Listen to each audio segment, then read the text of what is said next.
ନମସ୍କାର ସାଙ୍ଗମାନେ, ଜୟ ଜଗନ୍ନାଥ। କାଲି ତ ଆପଣମାନେ ଦେଖିଥିଲେ ଏତେ ବର୍ଷା ପ୍ରବଳ ମେଘ ହେଇଥିଲା ଯେ ଆମର ସେଥିରେ ଲାଭ କ'ଣ ହେଇଛି ଦେଖନ୍ତୁ। ସଜନା ଗଛ ଯେଉଁ ଭାଙ୍ଗି ଯାଇଛି, ଆଜି ସଜନା ଶାଗ, ଆମର ସଜନା ଶାଗକୁ ସଜନା ଛୁଇଁ, ତାପରେ ଲାଇନ୍ କଟିଯାଇଛି। କୁଆଡ଼େ କ'ଣ ତାର ଛିଡ଼ିଛି, କ'ଣ ହେଇଛି କେଜାଣି, ଆମେ ଜାଣିନୁ। ଲାଇନ୍ କଟିଯାଇଛି ତ ଆଉ ଏଠି ଗରା ବେକରେ ଆମେ ଦଉଡ଼ି ବାନ୍ଧିକି କୂଅ ଭିତରକୁ ପଠାଇ ଦେଇଛୁ ପାଣି ଆଣିବା ପାଇଁ।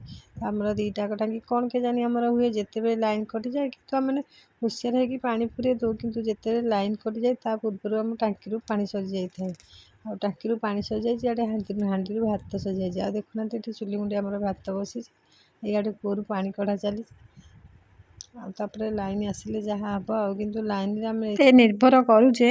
ଆଉ ମାନେ ସବୁ କପଡ଼ା ଆମେ ଗାଧେଇକି ଆସିଛୁ, ଟାଙ୍କିରେ ପାଣି ଅଭାବ ଲାଗି ଆମେ ମାନେ ସବୁ ସଫାସଫି କିଛି କରିନୁ। ସବୁ ବାଲ୍ଟିରେ ଭର୍ତ୍ତି କରିକି ଥୋଇଛୁ। ଯେତେବେଳେ ଲାଇନ୍ ଆସିବ ସେସବୁକୁ ସଫାସଫି ସବୁ କାମ ଚାଲିବ ଆଉ।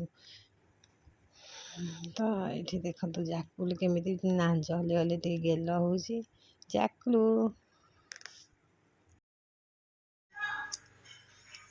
ଜାକୁଲୁ ଚାକୁଲୁ ନାଞ୍ଜ ହଲେଇ ଦେବ ଟିକେ।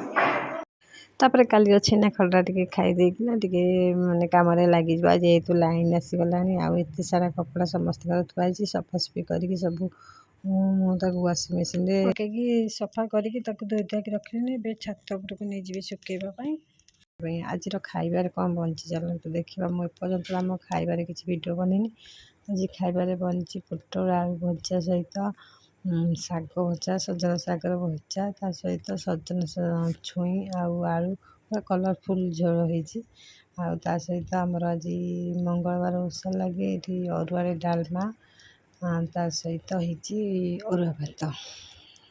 ଆଉ ତାପରେ ମୁଁ ଏଠି ରାନ୍ଧି ରୁନ୍ଧାକି ପରସି ଦେଇଛି। ଦେଖନ୍ତୁ ଆମ ପରସ ଲଞ୍ଚ ଥାଳିରେ ଅଛି ଭାତ, ଡାଲମା, ଶାଗ ଭଜା, ପୋଟଳ ଆଳୁ ଭଜା, ଆଉ ତା ସହିତ ଦହି, ଆମ୍ବ ଆଉ ଛୁଇଁ ଆଳୁ ତରକାରୀ। ଆଜିର ଏଇ ଛୁଟି ମିନି ବ୍ଲଗ୍ଟି ଆପଣମାନଙ୍କୁ କେମିତି ଲାଗୁଛି ମୋତେ ନିଶ୍ଚୟ କହିବେ କମେଣ୍ଟ କରି। ଭଲ ଲାଗିଲେ ଲାଇକ୍, କମେଣ୍ଟ ଏବଂ ସେୟାର କରିବେ। ଆପଣମାନେ ଯଦି ମୋ ଚ୍ୟାନେଲ୍ ନୂଆ ଅଛନ୍ତି ତାହେଲେ ସବସ୍କ୍ରାଇବ୍ କରିଦେବେ। ରହୁଛି, ନମସ୍କାର, ଜୟ ଜଗନ୍ନାଥ।